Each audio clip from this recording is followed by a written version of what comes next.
సరే అండి, మీరు మొదటి నుంచి కూడా చిరంజీవి గారి యొక్క స్ఫూర్తితో చిరంజీవి గారి కార్యక్రమాలు చేస్తూ రాజకీయాల్లో వెళ్ళిపోయారు. ఈ రోజున అదే చిరంజీవి గారితో ప్రజారాజ్యం ట్రావెల్ చేశారు. తర్వాత జనసేనలో కూడా ట్రావెల్ చేశారు. సడన్గా ఎందుకు పార్టీ మారాల్సి వచ్చింది? నేను ఎప్పుడు కూడా సినిమా అభిమాని కింద లేను, సినిమా అభిమాని కాదు. నేను చిరంజీవి గారి పుట్టినరోజు కార్యక్రమాలు కొంతమంది పిలిస్తే హాజరయ్యాను, కానీ నేను ఎప్పుడు ఎవరి సినిమా అభిమాని కాదు. కాబట్టి నేను డైరెక్ట్గా జనసేన పార్టీలో పవన్ కళ్యాణ్ గారు ఆ రోజు చెప్పిన మాటలు అవన్నీ కూడా విశ్వసించి ఆయనతో ప్రయాణం చేశాను. ఆ తర్వాత మీరు చూశారు, మొట్టమొదట మేము ఆర్ కృష్ణ గారితో బీసీ సంక్షేమ సంఘంలో ప్రయాణం చేశాం. బలహీన వర్గాల హక్కుల కోసం, వాళ్ళ అధికారం కోసం పోరాటం చేశాం. అది జనసేన పార్టీ ద్వారా కొంత సానుకూలం ఉంటుందని పవన్ కళ్యాణ్ గారు చెప్పిన మాటలు విశ్వసించే మేము ఆయన పిలిస్తేనే ఏం చేసాం, జనసేన పార్టీ సానుభూతి పరులు మేము పూర్తిగా జనసేన పార్టీలోకి వెళ్ళడం జరిగింది. అప్పటి వరకు మేము బీసీ సంఘం మీదనే చేసాం. విజయవాడ అన్ని కార్యక్రమాలు మీరు చూసుకోవచ్చు. ఇళ్ల పట్టాల సమస్య కావచ్చు, సింగిల్ నెంబర్ లాటరీ కావచ్చు, కాల్ మనీ కావచ్చు, ప్రత్యేక హోదా కావచ్చు, అలాగే విభజన హామీలు కావచ్చు, సమైక్యాంధ్ర కావచ్చు, ఇలాగ అనేక పోరాటాలు బీసీ సంక్షేమ సంఘం మీదనే చేసాం. మేము ఏ పార్టీ మీద చేయలేం. బీసీ సంక్షేమ సంఘం చిరంజీవి గారు పుట్టినరోజు కార్యక్రమాల్లో కొంత మీరు పార్టిసిపేట్ చేసిన సందర్భాలు లేదు. నేను పార్టిసిపేట్ చేసి నేను చెప్పాను కదా, నేను చిరంజీవి సినిమా హీరోల అభిమానం కాదని చెప్తున్నాను. కార్యక్రమాల్లో పార్టిసిపేట్ చేశాం. కొంతమంది వంటంలో చిరంజీవి గారు పుట్టినరోజులు వచ్చినప్పుడు మహేష్ గారు మీరు కూడా కాంట్రిబ్యూట్ చేయాలి, మేము రక్తదాన శిబిరాలు నిర్వహించాం, మేము పలానా కార్యక్రమాలు చేస్తున్నప్పుడు మంచి కార్యక్రమాలు ఖచ్చితంగా మనం కూడా కాంట్రిబ్యూట్ చేయాలి. మరి వాళ్ళు కూడా ఆహ్వానించినప్పుడు మనం అందరూ కార్యక్రమాల్లో హాజరయ్యాం. ఒక మంచి పని చేసినప్పుడు ఆ విషయం మీద ఎవరినైనా సరే మనకి అవకాశం ఉన్నంత వరకు దాన్ని మనం నలుగురికి ఉపయోగపడేలా చేయాలి.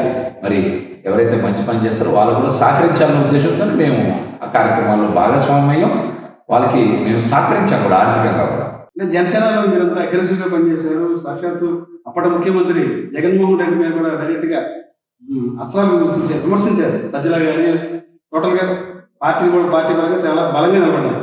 ఒక రకంగా చెప్పాలంటే విజయవాడ కృష్ణాగుంటూరులో జనసేన వాయిస్ అంటే పోతున్న మనిషిగా గెలిచాడు. సడన్గా ఎందుకు పార్టీ మారాల్సి వచ్చింది? ఏమైంది జనసేన? ఇదే నాకు సేపమైంది. బాగా పనిచేయడమే పాపంలో తయారైంది జనసేన పార్టీలో కూడా. ఎప్పుడైతే మీరు ఇప్పుడు ఈ మాట అన్నారు కదా, కృష్ణా గుంటూరు జిల్లాలో బలంగా గొంతు గెలిపించారు, అటువంటి మాటలే పవన్ కళ్యాణ్ గారికి రుచించలేదని తర్వాత నాకు తెలుసు. ఎందుకంటే ప్రతి ఒక్కరు కూడా మీరు విజయవాడ గుంటూరు జిల్లాలో బాగా మాట్లాడుతున్నారు, బాగా కార్యక్రమాలు చేస్తున్నారు, పవన్ కళ్యాణ్ గారిని ఎవరిని విమర్శ చేస్తే మీరు బలంగా బయటకు వస్తున్నారు అని మాట్లాడారు. మరి అట్లా మాట్లాడడం వల్ల కొంత గుర్తింపు వచ్చింది. ఆ గుర్తింపు రావడానికి కూడా పవన్ కళ్యాణ్ గారు యాక్సెప్ట్ చేయలేదనే విషయం నాకు తర్వాత తెలిసింది. ఆయన ఎప్పుడు కూడా బయటపడకుండా మనోహర్ గారి ద్వారా ఇంకోల ద్వారా మమ్మల్ని ఇబ్బంది పెట్టి ప్రయత్నాలు చేశారు, కానీ ఆయన ఎక్కడ బయటపడలేదు. ఆయన చాలా మంచిగా ఉన్నారని నేను సంపూర్ణంగా విశ్వసించాను. కానీ తెలిసిన తర్వాతనే నేను ఆయన కూడా అంత సుఖంగా లేదు, ఆయన కూడా టైం చూసుకున్నాడు. అన్ని గదిలో అన్ని తలుపులు మూసేసి దెబ్బ కొట్టినట్టు కొట్టారు కళ్యాణ్ గారు. సరే బీసీని కాబట్టి చాలా సునాయాసంగా దెబ్బ కొట్టుండొచ్చు. కాలం చాలా బలమైంది, టైం రావాలి, టైం మనకి అనుకూలించాలి. ఆయన టైం వచ్చింది. ఆయన మాలాంటి కొత్త తరం మొత్తాన్ని కూడా మరి ఎక్కడ కూడా ప్రజాప్రతినిధులు కాకుండా అవకాశాలు కల్పించకుండా ఆయన నమ్మినందుకు, నన్ను ఒక్కటే కదా రాష్ట్రంలో ఎక్కడ కూడా కొత్త తరం రాజకీయ నాయకులను ఆయన ప్రోత్సహించారు. ఆయన చెప్పింది అదే కదా మొదటి నుంచి, కొత్త తరం రాజకీయ నాయకులు ప్రోత్సహిస్తానన్నారు, అవినీతి మరకలేని ప్రోత్సహిస్తున్నారు, కులం మతం జోన్ అన్నారు. కానీ అన్ని ఈక్వేషన్ ఆపోజిట్ గా ప్రయాణం చేసేది నన్నే కాదు. మీరు చూసుకుంటే చిన్నబాబు తీసుకోవచ్చు పశ్చిమ గోదావరి జిల్లాలో, పైన తీసుకుంటే పంచకర్ల సందీప్ కావచ్చు, ఆ పైన తీసుకుంటే యశస్విని గారు కావచ్చు, ఇటు తీసుకుంటే చిల్లపల్లి సీను కావచ్చు, అటు పక్కనకి వెళ్తే ఇంకా చాలా మంది ఉన్నారు. ఇట్లా చాలా మంది ఎవరిని కూడా కొత్త తరం రాజకీయ నాయకులు ఆయన ప్రోత్సహించాల, అసలు ఆయన తీసుకోవాలా. ఆయన సిద్ధాంతాలు బయటకు చెప్పేది ఒకటి, ఆచరణలో చేసేది మరొకటి అనేది మన ఎన్నికల్లో అందరూ రుజువైంది. కొద్ది రోజుల తర్వాత ఆయన నిజస్వరూపం అందరికీ తెలిసిపోతుంది. మేము ఎక్కడ కూడా జగన్మోహన్ రెడ్డి గారి మీద కానీ వైఎస్ఆర్సీపీ పార్టీ మీద కానీ ఒక ప్రతిపక్ష నేతగా ప్రశ్నించడం నా హక్కు. ప్రజాస్వామ్యంలో అదొక భాగం. ఖచ్చితంగా ప్రజల పక్షాన మనం పోరాటం చేయాలి. ప్రభుత్వాలకు మనం జరిగే లోపాలని తెలియజేయాలి. మరి దుర్గగుడిలో నేను అనేక అవకతవకలు జరుగుతున్నాయని పెద్ద ఎత్తున నేను పోరాటం చేస్తే మరి అదే జగన్మోహన్ రెడ్డి గారు అక్కడ విజిలెన్స్ ఏసీబీ ఎంక్వైరీ జరిగింది. మరి 15 మంది ఉద్యోగస్తులు సస్పెండ్ చేశారు. అట్లాగే నేను కరోనా సమయంలో కూడా మీరు ఒకేసారి అందరికి ఇవ్వలేరు, టోకెన్ సిస్టమ్ పెట్టాలి, మరి ఒకేసారి 100 మంది గుమిగూడితే కరోనా వ్యాప్తి చెందింది అన్నప్పుడు కూడా వాళ్ళు కూడా వార్డు సిస్టంలో తీసుకొని ఒక రోజుకి 50 మందికి 100 మందికి అలాగా స్లాట్ బుక్ చేసాం. అది కూడా మరి మేము ఆ రోజు మాట్లాడాం. ఇట్లా మేము ప్రజా సమస్యలు మాట్లాడాం. పశ్చిమ నియోజకవర్గంలో కూడా తీసుకొని చోట్ల అభివృద్ధి కార్యక్రమాలు జరిగినాయి. ఇంత గడనిపించినటువంటి పొద్దున మహేష్ సడన్ గా పార్టీ మారినప్పుడు పవన్ కళ్యాణ్ మాట్లాడారు.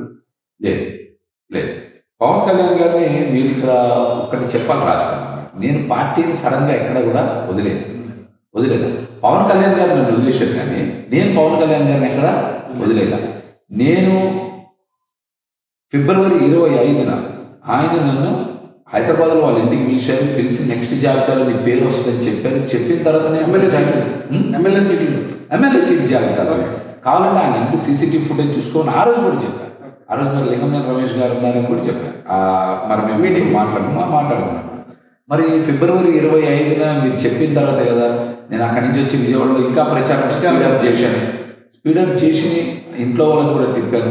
అలా చేసడం మార్చి 10న పేపర్లో ఇది బీజేపీకి వెళ్తుందని వచ్చినప్పుడు కూడా నేను పార్టీకి అడిగాను. కనీసం మమ్మల్ని మాట్లాడకుండా మాతో ఒక ఏమంటారు ఇలా అని చెప్పకుండా ఆయనే మేము త్యాగం చేసేసాము. పార్టీ ఆవిర్భావ దినోత్సవం రోజున మొదటి నుంచి మమ్మల్ని త్యాగం చేశానని చెప్పారు. పెద్దపేట జనసేనలో మీకు అసలు బీసీలే కదా, అసలు అందరినీ నెట్ట నిలువున ముంచేశారు కదా. మాకేమి పదవి ఉంటేనే పనిచేస్తాం, లేకపోతే ఎమ్మెల్యేలు అయితేనే పనిచేసే వ్యక్తులం కాదు కదా. మేము సమాజం కోసం వచ్చాం, ఉద్యమ సంఘాల్లో నుంచి వచ్చాం, బీసీ సంఘాల్లో నుంచి వచ్చాం. పార్టీకి కూడా అలాగే పనిచేసాం. పవన్ కళ్యాణ్ గారిని అలాగే నమ్మాం కదా. కనీసం ఈ ప్రజాస్వామ్యంలో నువ్వు నియంత్రణ ప్రవర్తిస్తేలాగా కళ్యాణ్ గారు మమ్మల్ని మాట్లాడాలి కదా. మేము సీట్ ఇవ్వకపోతున్నాం, ఇలా జరుగుతుంది, ఇంటికి పిలిచి చెప్పాను కానీ అలా జరుగుతుందని చెప్పకుండా ఏదో ఒక సూక్తి చెప్పి రాష్ట్రం కోసం ఒక గ్రామాన్ని, గ్రామం కోసం కుటుంబాన్ని, కుటుంబం కోసం వ్యక్తిని కథలు బాగా చెప్పారు. అసలు ఆ రోజు మీకు కుదిరింది. కూటమికి టర్మ్ ఉంది కాబట్టి, తెలుగుదేశం పార్టీకి పెద్ద స్వింగ్ ఉంది కాబట్టి మీ అందరు కలిసి వచ్చింది. మీ వల్ల ఏం కలిసి రాలా, మీ వల్ల ఇవన్నీ చాలా మంది అసలు ఇన్ని సీట్లు రావడానికి కాలే కారణమైన 21 పోటీ చేశారు. ఆ 21లో 10-11 సీట్లు మళ్ళీ తెలుగుదేశం పార్టీ వాళ్ళకి ఎందుకు ఇచ్చారు, ఇలాంటి చాలా ఉంటాయి మాట్లాడాల్సి వచ్చింది. ఆ రోజున పొత్తులో ఉండాల్సిన అనివార్య పరిస్థితి పవన్ కళ్యాణ్ గారిది, కానీ ఎమ్మెల్యే కావాల్సిన అనివార్య పరిస్థితి పవన్ కళ్యాణ్ గారిది. ఈ రోజు ఉప ముఖ్యమంత్రి ఎలాగయ్యారు? ఆ రోజు పొత్తులో అది ఎంతైనా తగ్గే పరిస్థితి 21 కాదు 15 ఇచ్చినా తీసుకునేలా ఉన్నారు. ఆ రోజు అయినా 15 ఇచ్చినా సరే 34 అన్నారు, దానికో లాజిక్ చెప్పారు. 24 అన్నారు, దానికో లాజిక్ చెప్పారు. 21 అన్నారు, దానికో లాజిక్ చెప్పారు. 15 ఇచ్చినా తీసుకునేది. ఎందుకంటే ఆయన ఒక రాష్ట్ర అధ్యక్షుడిగా ఎమ్మెల్యేగా ఓడిపోయారు. ఎంతో చేరుచుకో ఉన్నటువంటి వ్యక్తి ఓడిపోయారు. రెండోసారి ఓడిపోతే దేశ చరిత్రలోకి ఎక్కేవాడు. రాష్ట్ర అధ్యక్షుడు 2 సార్లు ఎమ్మెల్యేగా గెలవలేనటువంటి వ్యక్తి పవర్ స్టార్ చరిత్రలోకి ఎక్కేవాడు. అంటే ఆయన ఎమ్మెల్యే కావాలి, అధికారంలోకి రావాలి కాబట్టి జనసేన పార్టీ కావాలి, అనివార్యమైన పరిస్థితి. తెలుగుదేశం పార్టీ కాదు, బలమైన కేడర్ ఉంది, వాళ్ళు అన్ని చోట్ల పోటీ చేశారు, అనేక ఆటుపోట్లు ఎదుర్కొన్నారు. తెలుగుదేశం పార్టీ కేడర్ నిలబడింది, వాళ్ళకి అనుభవం కూడా ఉంది. కాబట్టి నా వల్లే అనే మాట తప్పు. మీరు పోటీ చేసిన స్థానాలే 21 కదా. పొత్తు వల్ల 21 గెలిచాడు. మరి ప్రజారాజ్యం 18 గెలిచాడు, ఒక్కడే పోటీ చేశాడు. ఆ రోజు దగ్గర 17-18% కూడా ఎన్నిక ఓటింగ్ షేర్ వచ్చింది ఉమ్మడి రాష్ట్రంలో. ఈయనకి 21 వచ్చి ఉండొచ్చు, 2 ఎంపీలు గెలిచి ఉండొచ్చు. కానీ పొత్తులు ఒంటరిగా కాదు. తెలుగుదేశం పార్టీ ఓట్లు, బీజేపీ ఓట్లు కూడా ట్రాన్స్ఫర్ అవ్వచ్చు మీకు వచ్చినాయి. కానీ చంద్రబాబు నాయుడు గారు అంతకుముందు ముఖ్యమంత్రి చేశారు కదా. నీ వల్ల ముఖ్యమంత్రి 5 సార్లు అయ్యారు. పురంధరేశ్వర గారు అంతకుముందు కూడా ఎమ్మెల్యేగా చేశారు కదా, వాళ్ళు చేశారు కదా.